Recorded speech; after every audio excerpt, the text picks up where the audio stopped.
हाँ दोस्तों, आप लोग देख रहे हैं उपेंद्र विश्वास टेक्निकल। उपेंद्र विश्वास टेक्निकल में आप लोग का स्वागत है। दोस्तों, आज इस वीडियो में हम लोग कुछ क्वेश्चन और आंसर के बारे में जानेंगे कि एसी में कुछ क्वेश्चन, कौन सा क्वेश्चन पूछा जाता है, उसका आंसर क्या होता है। अगर आप एक टेक्नीशियन हैं और इस वीडियो को आप देख रहे हैं तो बाहर जाने के लिए, जैसे विदेश जाने के लिए क्या होता है, यही क्वेश्चन ज़्यादातर पूछा जाता है आपसे कि आप जो है काम को जानते हैं या नहीं जानते हैं। तो आपका इंटरव्यू इसी प्रकार से लिया जाता है और यही क्वेश्चन आपसे ज़्यादातर पूछा जाता है। तो आप अगर वीडियो देख रहे हैं तो फुल वीडियो देखें और पूरा वीडियो देखेंगे तो आपके लिए बहुत पावरफुल होगी ये वीडियो। चलिए दोस्तों, करते हैं वीडियो की स्टार्ट। पहला हमारा क्वेश्चन है, एसी में कंप्रेसर का क्या कार्य होता है। देखिए, इसलिए ये क्वेश्चन आपसे पूछा जाता है क्योंकि आपको मालूम है कि नहीं कि एसी में कंप्रेसर जो होता है उसका क्या कार्य होता है, कैसे उसे आप चेक करेंगे अगर वो नहीं चल रहा तो। इसलिए सब क्वेश्चन बहुत जरूर पूछा जाता है किसी भी टेक्नीशियन से। चलिए, पहला है एसी में कंप्रेसर क्या कार्य होता है। देखिए, एसी में कंप्रेसर का जो कार्य होता है वह गैस को एक स्थान से दूसरे स्थान पहुंचाने का कार्य होता है। वह गैस को प्रेस के साथ, कंप्रेस यानी प्रेशर के साथ क्या करता है कि डिस्चार्ज यानी डिस्चार्ज लाइन के माध्यम से कंडेंसर में भेजने का कार्य करता है और सेक्शन लाइन से खींचने का कार्य करता है। दूसरा क्वेश्चन है, एसी के कंडेंसर और एवापरेटर में क्या अंतर होता है। एसी के कंडेंसर और एवापरेटर में क्या अंतर होता है। ठीक है, देखिए, अगर विंडो एसी है तो पहला अंतर ये होगा कि हमारा जो एवापरेटर है ना वह कंडेंसर के भांति छोटा होगा। जो हमारा एवापरेटर है वह कंडेंसर के भांति छोटा होगा। अगर इसका कार्य पूछा जाए तो इसका कार्य होगा, कंडेंसर जो होता है यह गैस को वाष्प से द्रव में परिवर्तित करता है और जो इवापरेटर होता है वो द्रव गैस को वाष्प में परिवर्तित करता है। तीसरा, स्प्लिट एसी और विंडो एसी में क्या अंतर है। तीसरा क्वेश्चन है, स्प्लिट एसी और विंडो एसी में क्या अंतर। देखिए, जो स्प्लिट एसी हमारी होती है यह दो टुकड़ों में बटी हुई एसी होती है, इंडोर और आउटडोर। इसका जो होता है एक कमरे के अंदर इंडोर को लगाया जाता है और जो आउटडोर होता है वह कमरे से बाहर कुछ दूरी पे लगाया जाता है।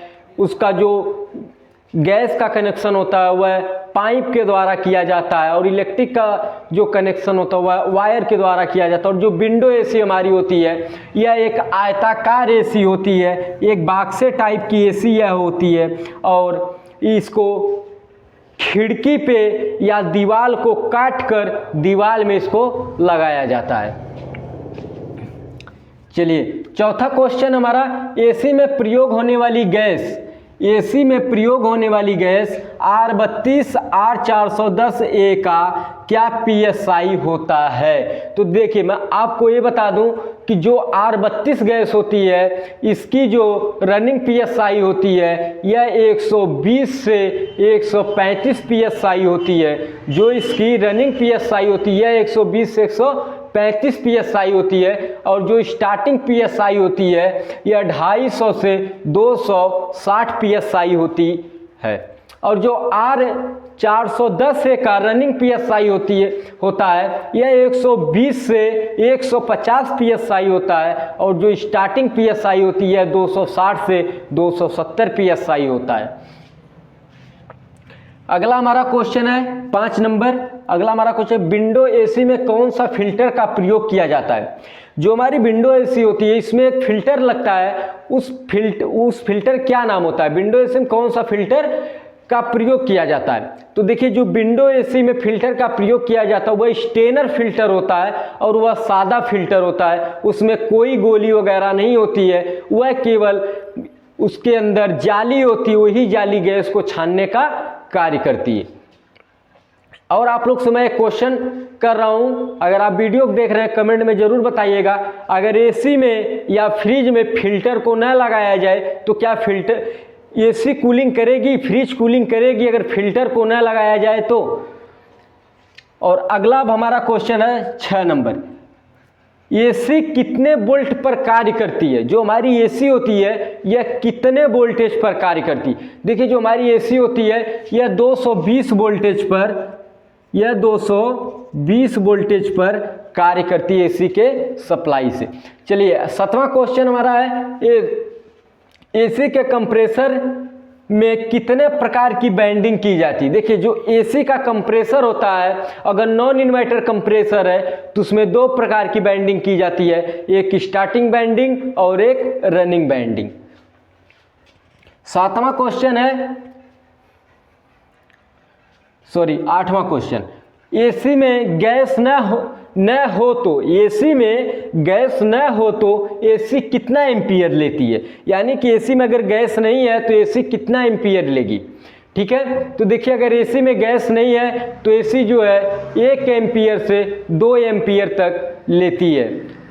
तो हमारा अगला क्वेश्चन है, रनिंग कैपेसिटर का क्या कार्य होता है। देखिए आपको बता दूं कि जो हमारा रनिंग कैपेसिटर होता है इसका कार्य कहीं फैन हो या एसी का कंप्रेसर हो या एसी का मोटर हो, कंडेंसर फैन हो, इवापोरेटर हो, कहीं पे अगर कैपेसिटर लगा है, रनिंग कैपेसिटर लगा है ना, तो रनिंग कैपेसिटर का जो कार्य होता है यह मोटर को लगातार चलाने का कार्य करता है, यानी कि मोटर को लगातार रन कराने का कार्य करता है। ठीक है, और अगला क्वेश्चन है, स्टार्टिंग कैपेसिटर का क्या कार्य होता है। देखिए जो रनिंग कैपेसिटर होता है यह तो मोटर को लगातार चलाने का कार्य करता है, लेकिन जो हमारा स्टार्टिंग कैपेसिटर होता है इसका कार्य होता है मोटर को स्टार्ट करके सप्लाई को बंद कर देना।